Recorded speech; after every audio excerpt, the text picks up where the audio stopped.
Hi, I'm Tammy Williamson. I am the treasurer of the Apple Scrapple Festival. I am also the trade show chairperson. Hello, I'm Karen Johnson. I'm the executive chair of the Apple Scrapple Festival. We take a small hiatus from November to February after the previous festival, and then we begin meeting in March.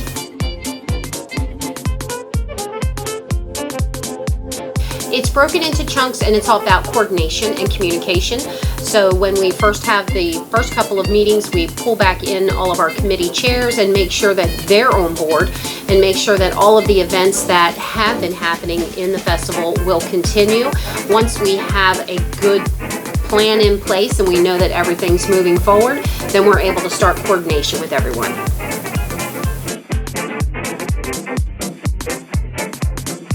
We start prior to the March meeting to get our act together because we put our vendor applications live on the website starting April 1st. And at that point, I know for the trade show, the applications are sent to our post office box, and we have this huge spreadsheet that we record our information on. We start assigning vendor spots, and that goes all the way up until about 2 weeks before the festival is our cutoff date.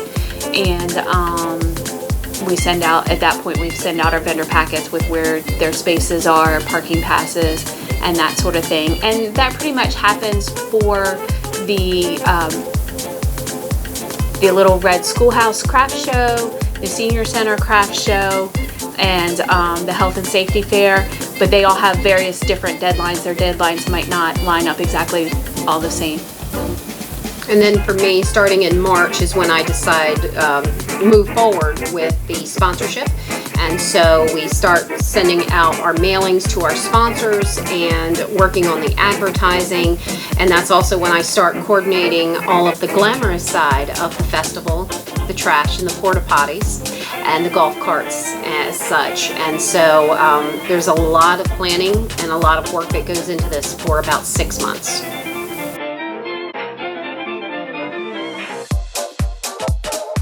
The Apple Scrapple is a fun event that brings 20,000 people into the town each year. It takes a lot of work to put it on, but in the end, when we see the end product, it's really fun and cool. And while we run ourselves absolutely ragged that weekend, when we step back from it, I have to say we're proud of the product that we put on. And there's other ways that we support too. We give a scholarship to a Woodbridge student.